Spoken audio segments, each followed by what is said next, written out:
A sua Bíblia lá em Apocalipse, capítulo 3, versículo 11. Eu estava meditando na palavra e o texto da palavra, ele diz assim: venho sem demora, conserva o que tens para que ninguém tome a tua coroa. Você pode dizer isso para quem está perto de você, fala assim: o Senhor vem. Diga para ele: o Senhor vem e não vai demorar. Conserva o que você tem para que não seja passado para outro. Isso é forte, né? Esse texto é um texto muito forte. Mas é um texto onde a palavra de Deus aqui, o Senhor Jesus está se referindo a uma igreja. E por incrível que pareça, é a igreja vencedora, Filadélfia. Das 7 igrejas que estão lá em Apocalipse, o Senhor direciona essas palavras para a igreja vencedora. E o Senhor fala para ela o quê? Eu venho sem demora. Viva a vida nessa expectativa. Nós precisamos viver a nossa vida cristã na expectativa de que o Senhor está às portas. Quem está entendendo? Presta atenção, há 2000 anos atrás, Paulo vivia com os apóstolos nessa expectativa. Qual expectativa? O Senhor está às portas. Por isso que o vencedor, ele precisa ter esse sentimento, essa santa expectativa de que o Senhor está às portas. Sabe, eu não sei você, mas nós temos vivido dias onde o nosso sensor espiritual, ele precisa estar ligado. Onde nós precisamos estar vigilantes, porque tem tanta coisa acontecendo, né? Como o pastor Mauro falou no culto passado, ele falou a respeito, né, desses sinais, de tantos sinais que estão acontecendo, essa pandemia, situações no mundo, né, situações onde as pessoas ficaram presas dentro das suas casas por causa de um vírus, e isso tudo, por incrível que pareça, nunca tinha acontecido na história da humanidade. E para nós que somos cristãos, nós precisamos nos atentar a esses sinais, nos atentar a essas situações. Por quê? Porque eu creio, irmãos, que o Senhor está às portas. Quantos creem nisso também? Diga amém. Você crê que o Senhor está perto? O Senhor está perto. Eu sei, sabe, eu até estava falando eu tenho uma equipe de louvor, e eu estava falando para os irmãos, as músicas que eu mais amo cantar são as músicas que falam da volta. Eu amo cantar esse tipo de música. Eu amo falar Maranata, ora vem, Senhor Jesus. Eu gosto demais. Aí eu estava falando para eles, e aí eu escolhi uma canção para nós ministrarmos, que foi no último culto que a gente ministrou, que fala justamente isso, Maranata, ora vem. E aí os irmãos falaram assim: mas pastor, eu não senti nada quando eu ouvi essa música. Eu falei: irmão, você não sentiu, mas eu senti. Eu fui no Santo dos Santos com essa canção, e nós vamos ministrar. E aí nós ministramos, e quantos irmãos chegaram para mim e falaram assim: mas pastor, que canção linda. De fato, a canção, quando você ouve assim, você não dá muita coisa para ela, mas a ministração, eu senti que de fato o Senhor estava nesse ambiente. Sabe, deixa eu te dizer, o Senhor está às portas. E Jesus falou isso. Jesus falou lá em Lucas, capítulo 12, versículo 54, Jesus, ele dá, numa conversa que ele está tendo ali com os fariseus, ele diz algo que eu acho muito interessante, que isso vale para mim e para você também. O que ele diz? Ele disse assim: diz também às multidões: quando vedes aparecer uma nuvem no poente, logo dizeis que vem chuva, e assim acontece. Olha o 55.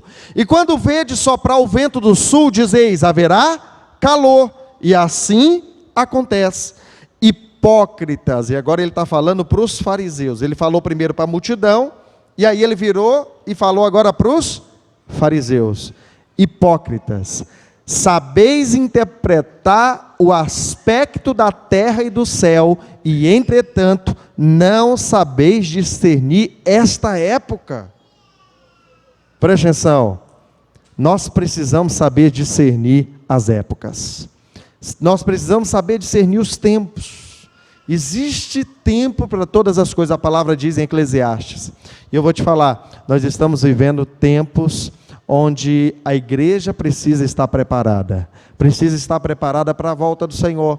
Mas não é sobre isso que eu vou falar nessa noite. Eu quero falar sobre o que o texto de Apocalipse 3, ele está falando a respeito daquilo que Deus tem para mim e para você, que nessa trajetória até o fim, nós precisamos conservar.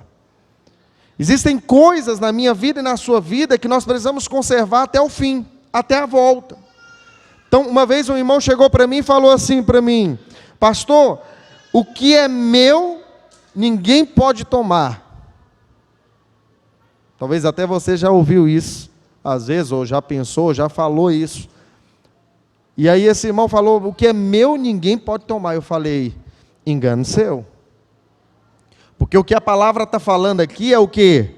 Conserva o que tens, guarda o que você tem, protege o que você tem, para que ninguém tome. Outra tradução está dizendo: roube a sua coroa.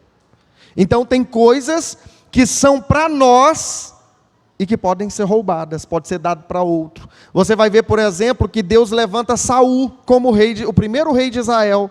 E a Bíblia diz então que Deus tirou a coroa de Saul e deu para quem? Para Davi.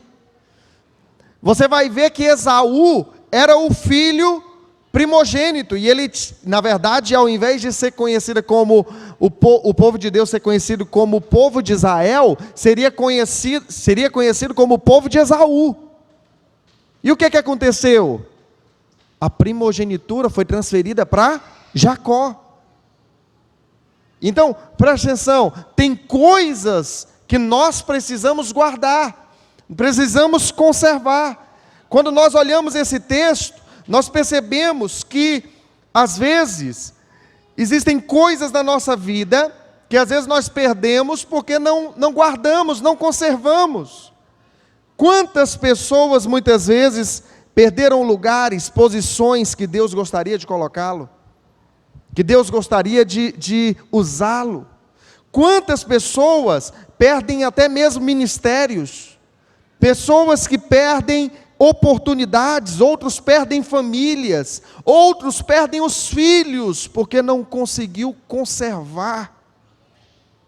Preste atenção, Deus tem coisas grandes para a sua vida, você crê nisso? Você crê nisso? Você pode falar isso bem alto, fala assim: Deus, diga mais alto, Deus tem coisas grandiosas para a minha vida. Sabe, uma das coisas que eu falo sempre desde o início do meu ministério, na verdade desde quando eu comecei a liderar minha primeira célula, de adolescente, Deus falou algo no meu coração que eu carrego comigo até hoje, que eu estou em lugares que eram para outros estarem. Algumas pessoas não entendem quando eu falo isso. Eles falam: ai pastor, mas então quer dizer que você não era para estar onde você está? Olha, eu não sei, sinceramente eu não sei te dizer. Eu sei o que Deus tem para mim, mas eu nunca soube o lugar e a hora, nunca soube. Eu só sabia o seguinte: Deus tem um projeto para mim, e eu vou andar como Abraão, sai da tua terra, da tua parentela, e sai andando aí nesse deserto. E foi assim que aconteceu em todo o meu ministério. Mas muitas vezes, Deus me colocava em lugares por causa de uma má resposta de outros, por causa muitas vezes da queda de outro. Então eu virei discipulador numa situação como essa, eu virei líder de célula numa situação como essa. Então, situações de pessoas que não deram as respostas, e como esse texto diz, eles não conservaram o que eles tinham nas suas mãos, o que Deus tinha conservado, tinha entregado para eles. E quando nós não conservamos aquilo que Deus nos dá, Deus pega e passa para outro. Você sabe, quantos aqui conhecem aquela parábola dos talentos? Você conhece? Já leu a parábola dos talentos? Lá nós temos 3 pessoas. o servo de 1 talento, o de 2 talentos e o de 5 talentos. O de 1 talento, ele pegou, enterrou. O de 2 talentos multiplicou, o de 5 talentos multiplicou. Mas na hora da prestação de contas, o que aconteceu? O que não multiplicou, o que não foi fiel naquilo que Deus tinha colocado nas mãos dele, a Bíblia diz que o Senhor pegou dele, tirou dele e deu para quem? Para quem tinha 10. Porque ao que tem, será dado. Mas ao que não tem, até o que tem será. Então, você percebe que a maneira como Deus vê as coisas, muitas vezes, não é da nossa maneira. Deus espera que nós tenhamos fidelidade com aquilo que Ele confiou nas nossas mãos. Seja a sua casa, seu casamento, seus filhos, seu ministério, a sua célula. Às vezes você é um anfitrião, você está me ouvindo, a sua casa é o que Deus te entregou para você poder servir a Ele. Compreende? Deus vai confiando coisas nas nossas mãos. Hoje eu sou pastor, mas eu já fui anfitrião, eu já fui líder de célula, discipulador em todas as redes, de adolescente, na minha célula tinha célula de criança, tinha célula de adolescente, eu já fui líder de adolescente, de jovens, de adultos. Então preste atenção, em todas as esferas Deus foi me colocando, Deus foi confiando coisas nas minhas mãos. Então isso é um grande privilégio. Sabe por que eu digo que muitas vezes eu estou em lugar que era para outro? Porque a seara é muito grande. A seara é muito grande. Então eu poderia ser muito bem usado por Deus lá no Maranhão.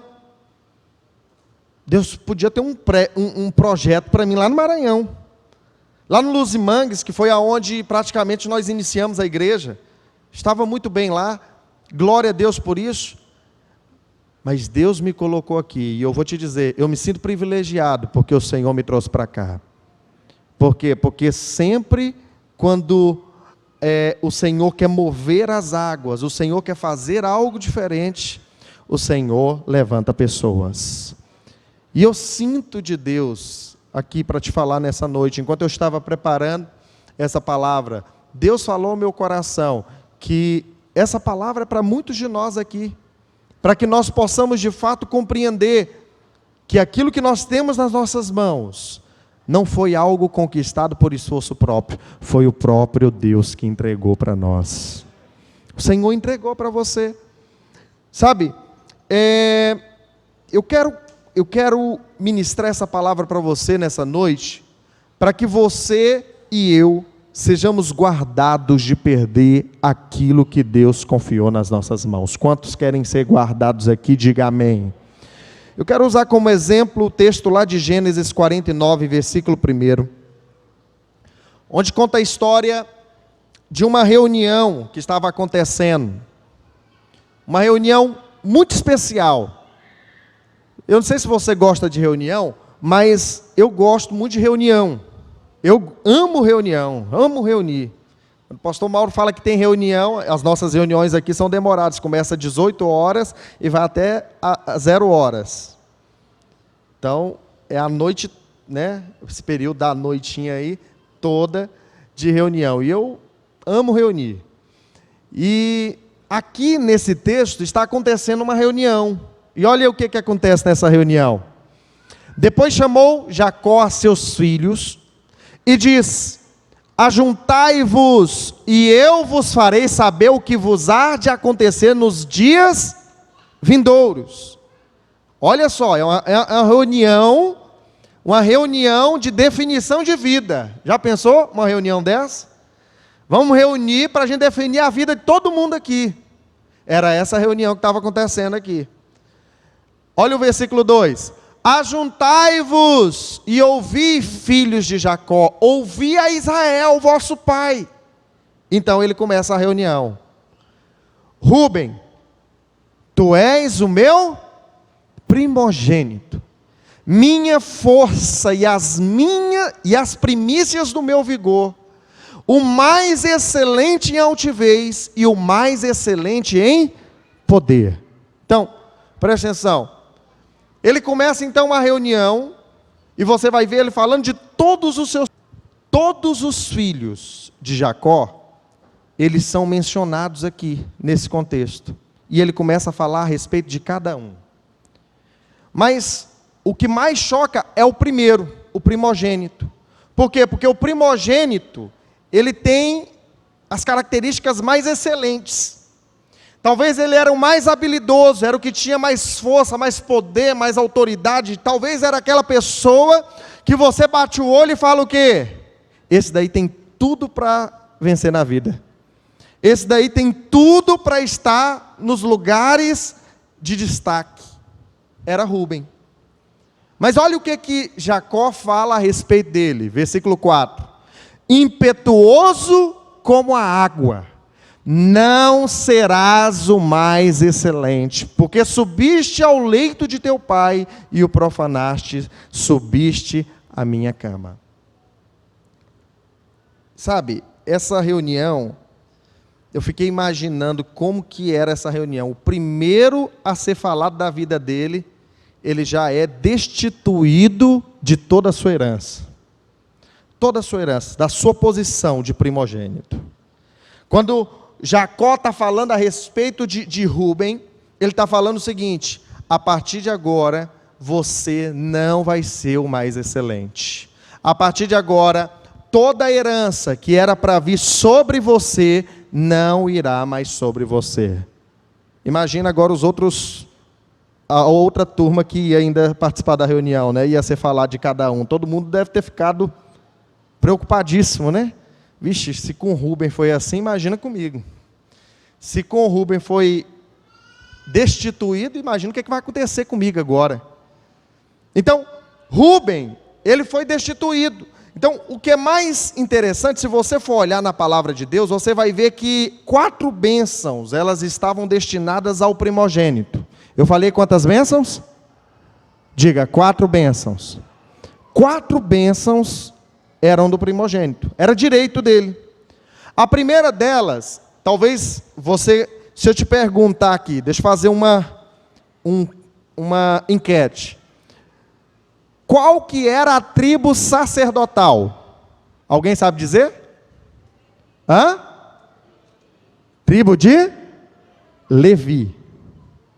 Era a tribo sacerdotal. Mas esse não era o plano de Deus. Os planos de Deus não era que a tribo de Levi fosse a tribo sacerdotal. Na verdade, o sacerdócio, que é a primeira bênção, ela estava destinada a quem? Ao primogênito. Essa foi a primeira bênção que Rúben perdeu. A bênção sacerdotal. Essa bênção ela foi passada para o seu 4º irmão. Na sequência, Levi é o terceiro irmão, né, por ordem de idade. Ele então recebeu o sacerdócio. Então, o que ele estava perdendo? Rúben estava perdendo o sacerdócio. Ele seria a tribo que teria relacionamento com Deus, que faria os sacrifícios, de onde viria o sumo sacerdote. Toda a liturgia, tudo que era feito pelo sacerdote era um símbolo de Cristo. Ele estava sendo destituído desse privilégio de ser o sacerdote. Isso é muito, muito importante nós olharmos para isso, porque quantos de nós, por causa de alguma coisa, de alguma situação, não temos perdido o sacerdócio? A coroa, ela pode ser as bênçãos que Deus tem para você, pode ser a sua herança, pode ser algo importante para a sua vida. E quantos de nós não temos perdido o sacerdócio? Segunda coisa que você vai ver acontecendo aqui também, ele perde, além do sacerdócio, ele perde a realeza. A realeza, você vai ver que Jesus era da tribo de quem? Jesus era da tribo de quem? Era o leão da tribo de Judá. Mas não era para ser assim. Jesus era para ser o leão da tribo de Rúben. Se bem que o leão não é um símbolo de Rúben. O leão é um símbolo só de Judá, mas eu estou falando para ficar fácil do seu entendimento. O símbolo de Rúben era as águas agitadas, né? Mas Jesus era para ter vindo da tribo de Judá. Presta atenção, quando Rúben perde essa bênção, perde esse direito, essa herança, ele está perdendo o direito de ser contado na genealogia de Jesus. Ele está perdendo o direito do rei nascer da linhagem dele. Imagina o privilégio que ele está perdendo, talvez nem ele sabia o que ele estava perdendo. Mas a Bíblia diz que ele perdeu. Essa bênção da realeza foi passada para o quarto filho, Judá. Jesus agora é o leão da tribo de Judá. Mas era para ter sido de Rúben também. Terceira bênção que ele perdeu, e essa terceira bênção, ela é dividida em duas. Mas nós resumimos ela é uma bênção que é dividida para duas. Por quê? Porque essa bênção, ela foi dada para o filho mais novo. O mais novo de todos. Qual que era o filho mais novo de Jacó? Depois, né? Mas era José. Era José, e essa bênção foi dada para José, porque até aqui José ainda era o mais novo, depois nasce Benjamim. Mas para você ter uma ideia, José então recebe essa bênção, mas essa bênção não fica com José, ela fica com os dois filhos de José, que tomam o lugar do primeiro e do segundo filho de Jacó, os dois primogênitos, que era Rúben e Simeão, porque Simeão também perdeu a herança. Mas hoje nós não vamos falar de Simeão, só vamos falar de Rúben. Mas para você entender, você vai ver Manassés e Efraim, sendo os dois que recebem e partilham então essa terceira bênção, que é chamada da porção dobrada. Vira para quem está do seu lado e diga assim: Deus tem sacerdócio, realeza e uma porção dobrada para você. Você está entendendo? Essas três coisas Deus tem para mim e para você. Faz parte da nossa herança. Herança como filhos. Mas a porção dobrada, ela tinha dois aspectos. O primeiro aspecto ficou com Efraim. Era o aspecto da autoridade. Você vai ver em vários lugares no Antigo Testamento, todo o povo de Israel sendo chamado de Efraim. Quando Deus se refere ao povo de Israel, Deus se refere a Efraim. Por quê? Porque Efraim carregou o nome da autoridade. Ele tinha o direito de ter a autoridade sobre o povo. Isso é muito importante. Por quê? Porque, presta atenção, Deus tem autoridade para mim e para você. Quantos crentes não têm perdido a autoridade? Têm perdido o sacerdócio? Têm perdido a realeza?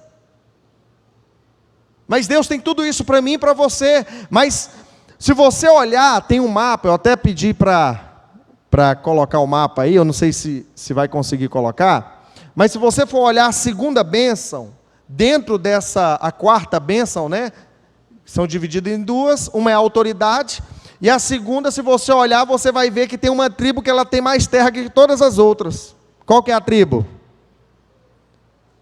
Talvez não dá de ler daí, né? Mas você vai perceber um verdão claro bem no meio,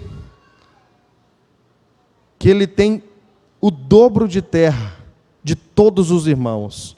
É a tribo de Manassés. Manassés é aquele que tem maior quantidade de terra, e isso representa prosperidade. Isso era para Rúben. Rúben era para ter a porção dobrada de terra, de riquezas do pai, mas não teve. Era para ele ter o sacerdócio, ele não teve. Era para ele ter a realeza, ele não teve. Era para ele ter a autoridade, e ele perdeu a autoridade. Sabe, por isso, eu volto para aquele texto de Apocalipse 3:11.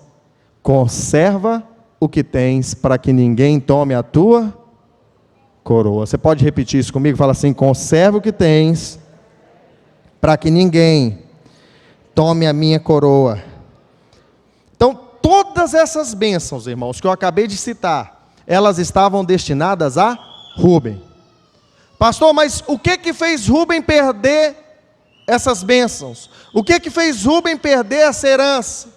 Se nós voltarmos lá em Gênesis, capítulo 49, versículo 4, você vai ver que o pai fala a respeito disso. E ele diz: impetuoso como a água.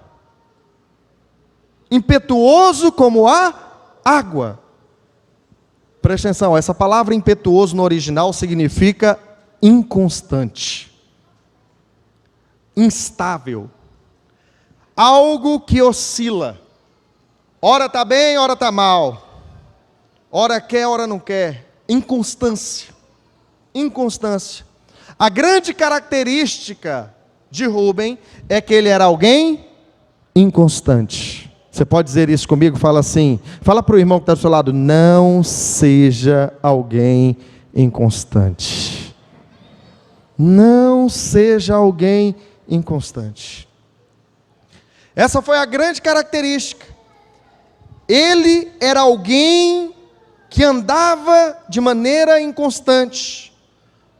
Ele perdeu a realeza, ele perdeu o sacerdócio, ele perdeu tudo porque ele não tinha uma vida constante.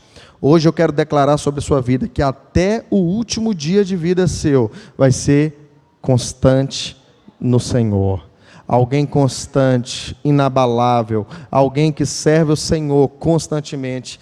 Sabe, se você olhar, nós vamos falar, eu vou tentar falar de alguns exemplos de pessoas que foram constantes. Mas antes eu quero mostrar para você que a inconstância, ela pode remover aquilo que Deus entregou para você. Pessoas inconstantes, elas perdem o melhor de Deus.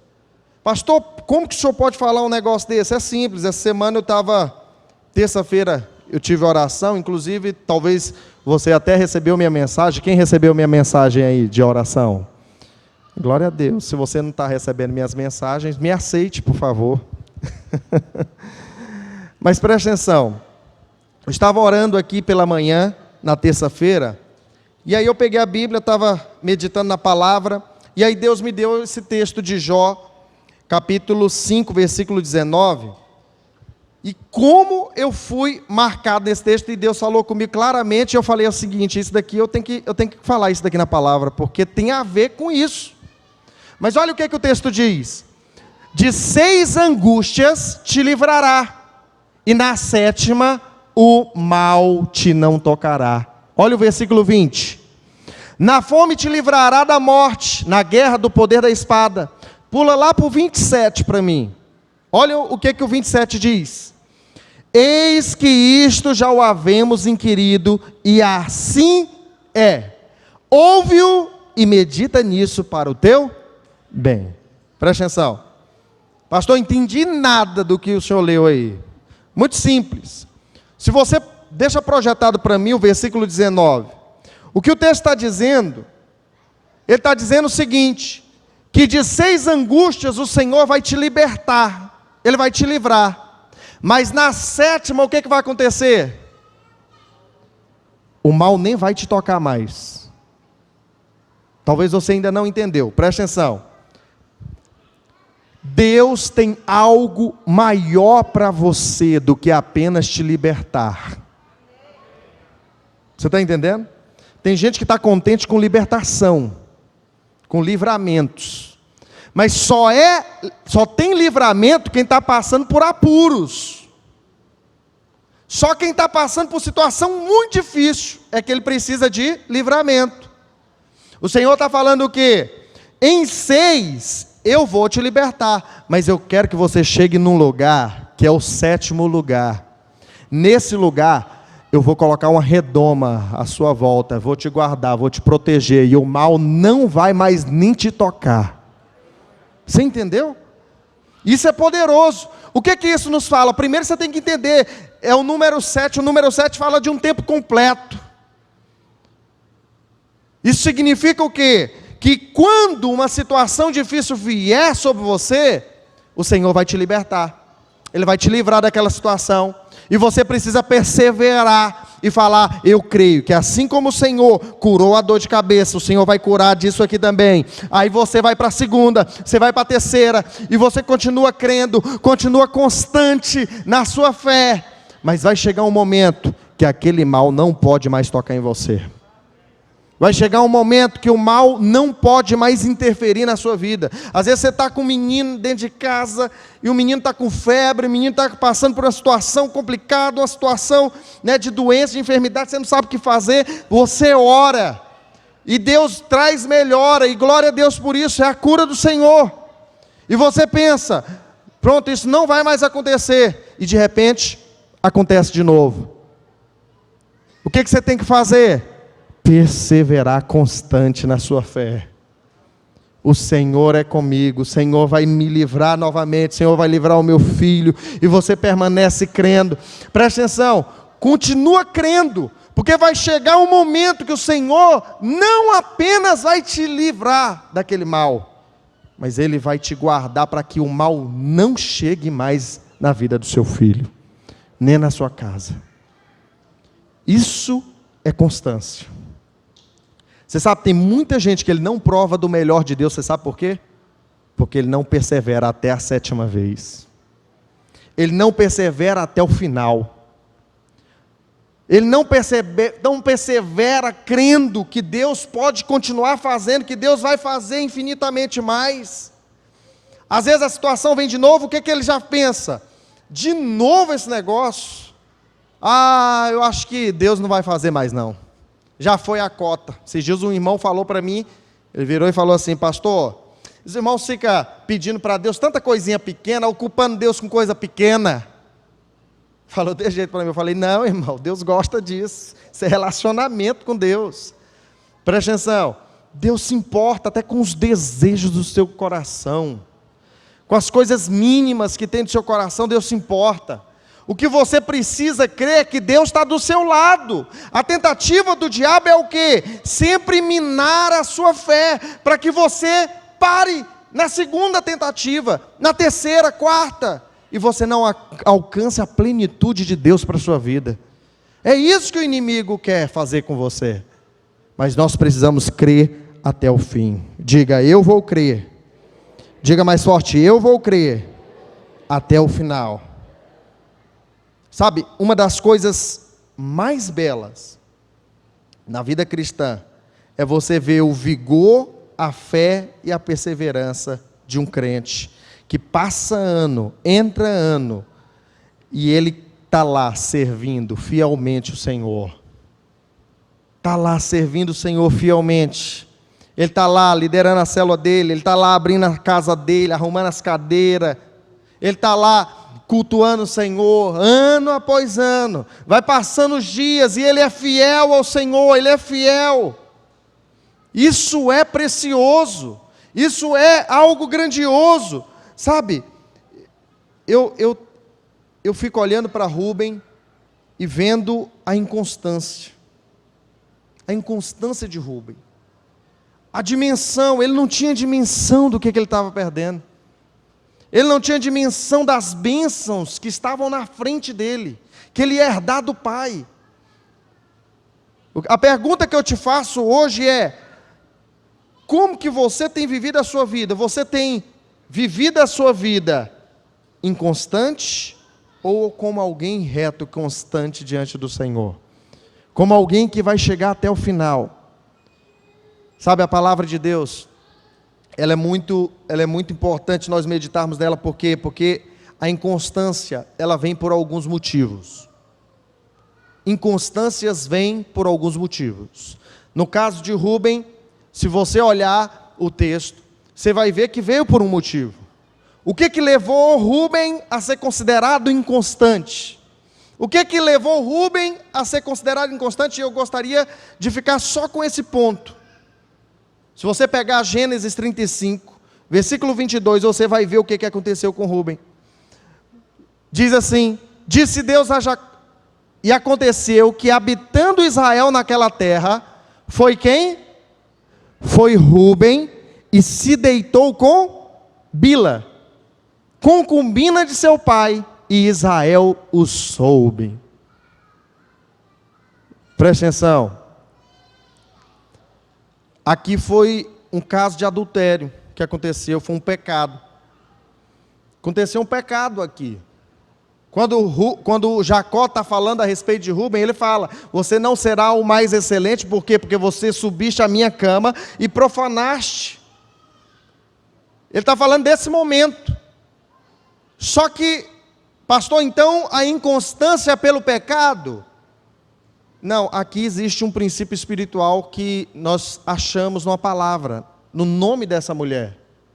O nome dessa mulher, a palavra Bila, significa medo. Diga, medo. Você sabe por que muitas pessoas são inconstantes? Porque estão com medo. Você sabe por que ora alguém está muito animado diante de Deus e ora ele está totalmente desanimado? Porque ele tem medo. O medo é uma das coisas que gera inconstância nas nossas vidas. Quantas vezes eu não já tive situação na minha vida onde eu fui desafiado e muitas vezes eu tive que conflitar com medo. Eu tive que guerrear, fugir do medo. Mas muitas pessoas, elas têm cedido, elas têm se deitado com medo. E quando você se deita com medo, você se torna uma pessoa inconstante. Não aceite o medo na sua vida. Não aceite o medo. Pastor, mas eu não estou com medo. Tem gente que ele tem medo de se entregar. Eu não vou ser daquela igreja porque aí eu vou e me entrego, e aí o pastor pega e me decepciona. O líder pega e me decepciona. O que é isso? É medo. Ele tem medo de avançar no relacionamento. Por quê? Porque ele acha que alguma coisa vai acontecer, ele vai sofrer outra decepção. É medo. Medo de às vezes não conseguir liderar. Por que alguns não lideram? Porque tem medo. Ele tem medo de pegar a célula e não dar conta. E depois o que os irmãos vão falar? Pastor, vai que eu não dou conta. É medo. Tem medo de quê? Medo de ser criticado. Pastor, eu não sei nem falar. Para mim sempre foi um desafio pegar o microfone e ministrar, sempre. Sempre foi desafiador para mim. O louvor me ajudou demais nisso. Porque eu estava atrás de um violão, né? Então o violão me protegia, Marcos, dos irmãos. Mas eu tive que ir vencendo o medo. Mas tive que enfrentar muitos gigantes. Mas e o medo da crítica? E quantas vezes eu não desci nessa escada aqui, irmãos, e já tinha uma irmã, às vezes, me esperando aqui para falar assim: pastor, não canta essa música mais nunca, pelo amor de Deus. Era o que? Era a crítica. Quantas vezes eu não cheguei na reunião com o pastor Mauro, e o pastor Mauro falou: o louvor seu foi ruim. Quem tem medo de ser criticado, ele não assume lugares. Ele não toma posse daquilo que Deus tem para ele. Ele se torna uma pessoa inconstante. Medo de ser rejeitado, medo de morrer, medo de ser enganado, medo de ser negligente. Pastor, eu não posso assumir essa responsabilidade, porque vai que eu não dou conta de assumir com as responsabilidades que me foi colocado, não sei o quê. E muitas coisas são colocadas, mas tudo por detrás está o medo. Medo de falhar, medo de não conseguir muitas vezes sustentar a esposa com o salário que ganha. Então esse é um desafio. Foi um desafio para mim. Por quê? Porque no início do nosso casamento, minha esposa ganhava super bem, eu não. Eu ganhava o salário da igreja, que era um pouco mais de um salário mínimo. E nós, então, decidimos, vamos nos casar. E aí sabe o que aconteceu no primeiro ano de casamento, nos 3 primeiros meses de casado? Ela foi demitida. O maior salário da casa. E aí o que nós falamos? Vamos ajustar agora a nossa vida e viver com o meu. E sabe o que mais aconteceu? 4 meses de casado, descobriu que estava grávida. Eu falei: glória a Deus. Deus está nos sustentando, vai nos sustentar. E fomos, e mantemos a nossa fé constante, perseverante diante do Senhor. Com muito pouco, era muito pouco. O que nós ganhávamos era muito pouco. Hoje, graças a Deus, Deus tem nos prosperado. Mas preste atenção, não foi sempre assim. Hoje nós temos uma empresa, minha esposa tem o salário dela na empresa e eu ganho pela igreja.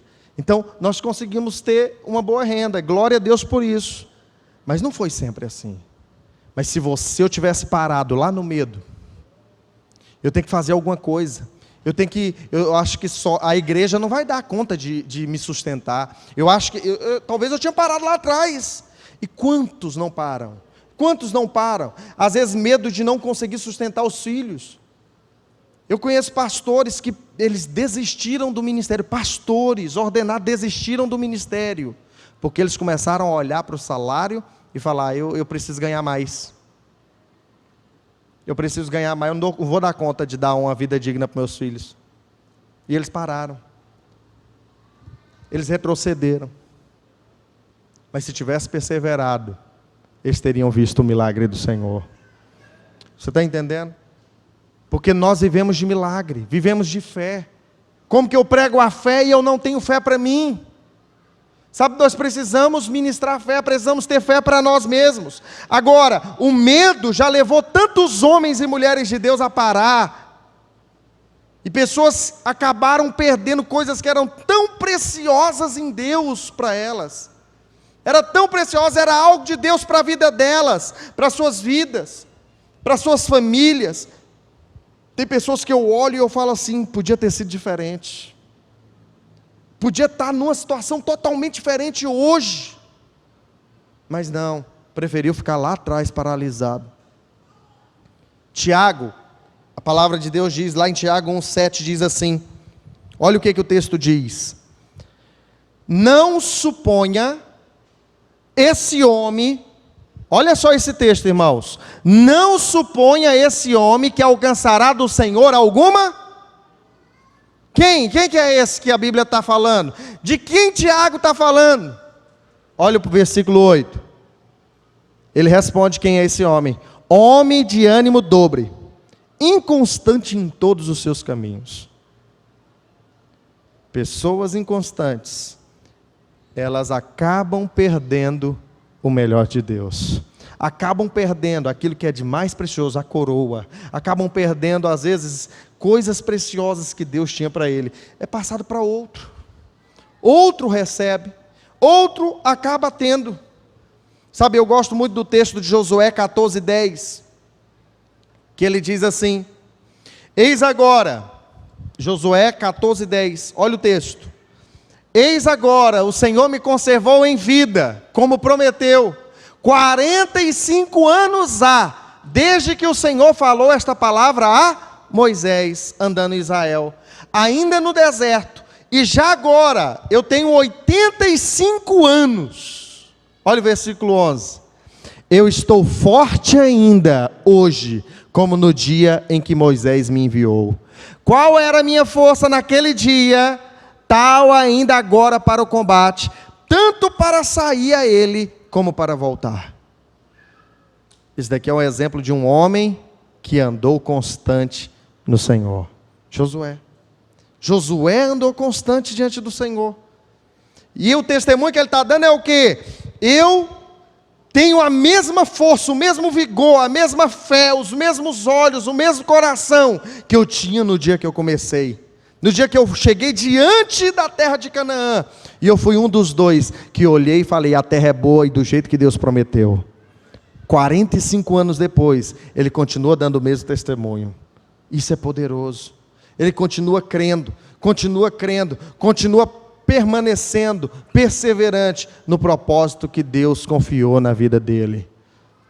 Isso é precioso. Fica de pé onde você está. Projeta para mim 2 Timóteo 4,7. Olha esse texto. Aqui eu gosto muito desse outro exemplo. O exemplo de Paulo. Olha o que Paulo diz. Combati o bom combate. Agora, olha o próximo versículo. Já agora, a coroa da justiça me está guardada, a qual o Senhor, o reto juiz, me dará naquele dia, e não somente a mim, mas também a todos quantos amam a sua vinda. Sabe, eu comecei falando para você que nós estamos vivendo os últimos dias. Últimos dias são dias de nós meditarmos e amarmos a vinda do Senhor. Falar: Senhor, eu quero estar preparado, eu quero estar pronto, eu quero que o Senhor volte, eu preciso que o Senhor volte. Os últimos dias da igreja que é constante são os últimos dias dizendo o seguinte: Senhor, eu quero que o Senhor volte, eu quero o Senhor, eu quero o Senhor, para mim não serve outra vida, não serve mais nada, eu quero o Senhor. Sabe, quase todo dia quando eu vou orar, eu falo para Deus: Senhor, volta logo, eu preciso que o Senhor volta logo. Mas não é volta logo porque eu quero fugir disso aqui, não. É volta logo porque eu quero o Senhor, porque eu quero estar com o Senhor para sempre. O coração de alguém constante é um coração assim. Mas o coração de alguém inconstante, ele fala o seguinte: adia, joga mais para frente um pouquinho, deixa eu consertar a vida, deixa eu ajeitar aqui, tem algumas coisas que eu tenho que ajeitar, tem algumas coisas que eu tenho que mudar. Volta agora não, Senhor, eu preciso fazer isso antes. Presta atenção, Paulo fala: eu combati o bom combate, completei a carreira e guardei a fé. Combati o bom combate, ele está falando o seguinte: eu fiz tudo o que eu podia fazer com o máximo de excelência possível. O que o Senhor queria que eu fizesse, eu fiz com toda a minha força. Completei a carreira, ele está falando o quê? Eu fui até o final que foi proposto, eu cumpri o propósito, eu não parei no meio do caminho. Se era para mim ter ido pregar lá em Derbe, eu fui pregar em Derbe. Se era para mim ter ido pregar lá na Ásia, eu fui pregar na Ásia. Eu abri igrejas, eu fiz isso, fiz aquilo. E Paulo então está falando isso para o Senhor: eu combati o bom combate, mas eu completei a carreira. Eu não fiz o que eu queria fazer, eu fiz o que o Senhor queria que eu fizesse. Isso é poderoso. Mas o que mais me marca nesse texto é quando ele fala: eu guardei a fé. Você sabe por quê? Porque guardar a fé está falando coisa demais aqui, está falando muita coisa. Guardar a fé fala de coração. Guardar a fé fala o seguinte: eu não sei se você lembra no dia que Deus te marcou tremendamente. Para alguns foi num encontro, para alguns foi num retiro, para alguns foi numa palavra liberada. Mas naquele dia o seu coração se encheu de fé. Naquele dia você foi marcado, a sua visão espiritual se abriu, os seus olhos espirituais se abriram, e você falou: eu vou ganhar o mundo para o Senhor, eu vou ganhar essa cidade para o Senhor, eu quero que todas as pessoas que estiverem à minha volta ouçam falar a respeito desse evangelho. E algo te encheu. Sabe o que era isso? Era a fé. Sabe o que Paulo está falando aqui? Essa fé eu guardei para o final, ela está aqui também.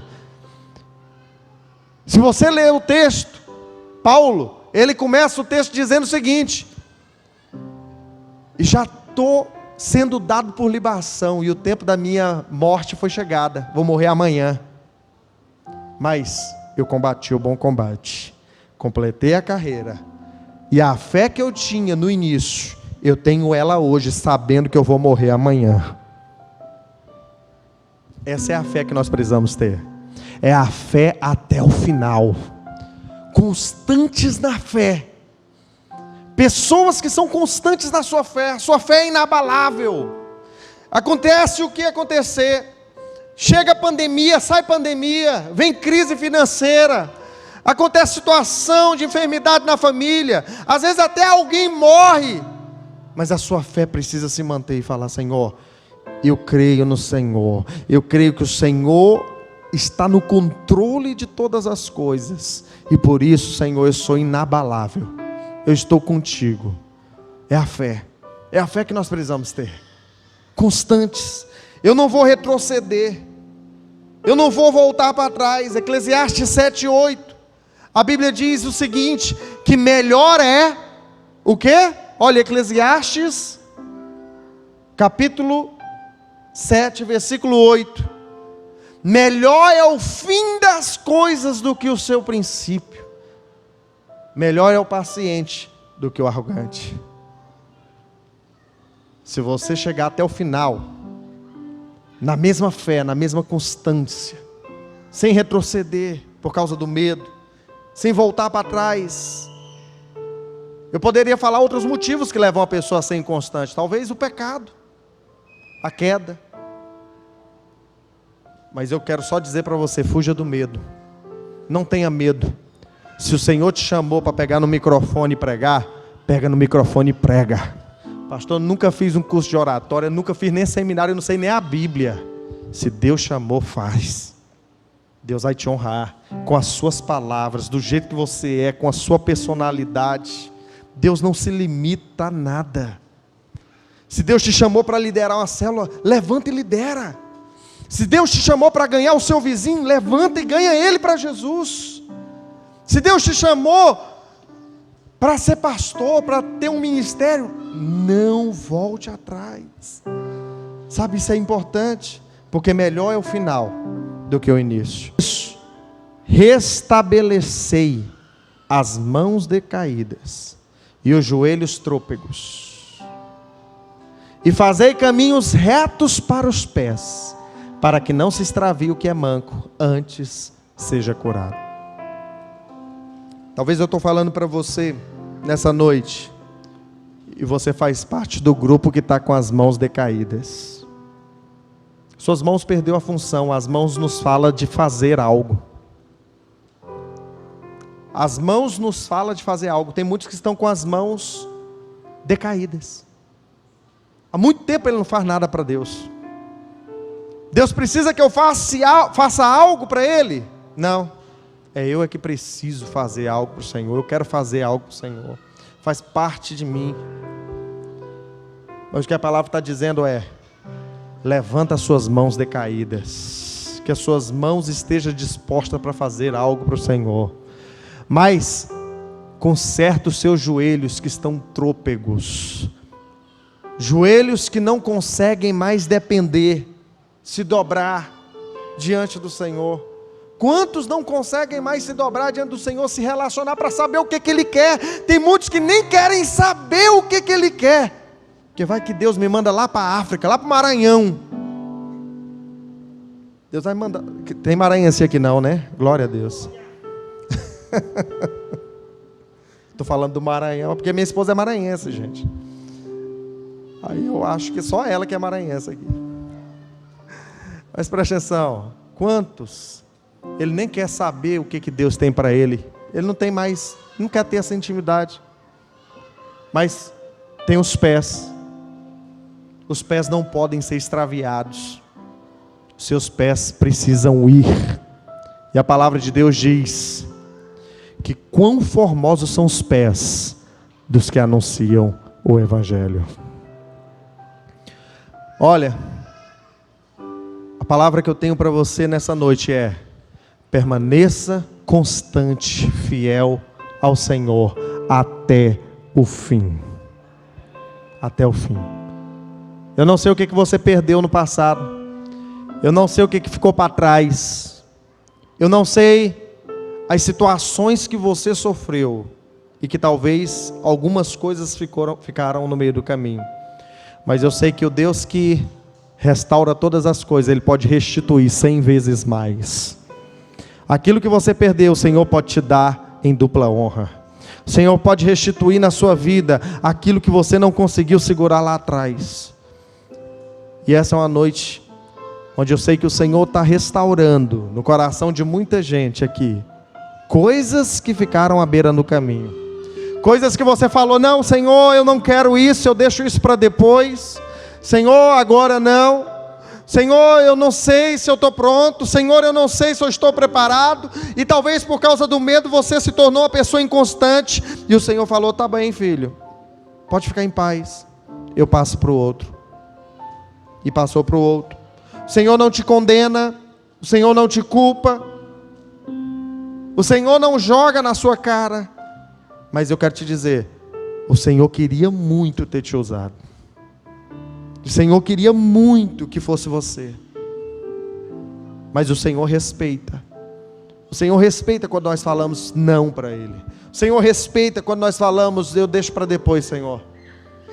O Senhor não vai atrás de você, o Senhor não vai te amaldiçoar por causa disso. O Senhor não vai jogar praga em você por causa disso. O Senhor simplesmente respeita. Ele fala, você não pode? Tá bom, eu passo para o outro. Aí passa para o outro. Passa para o outro. Hoje é dia de você ser restaurado naquilo que Deus tem para você. Feche seus olhos onde você está.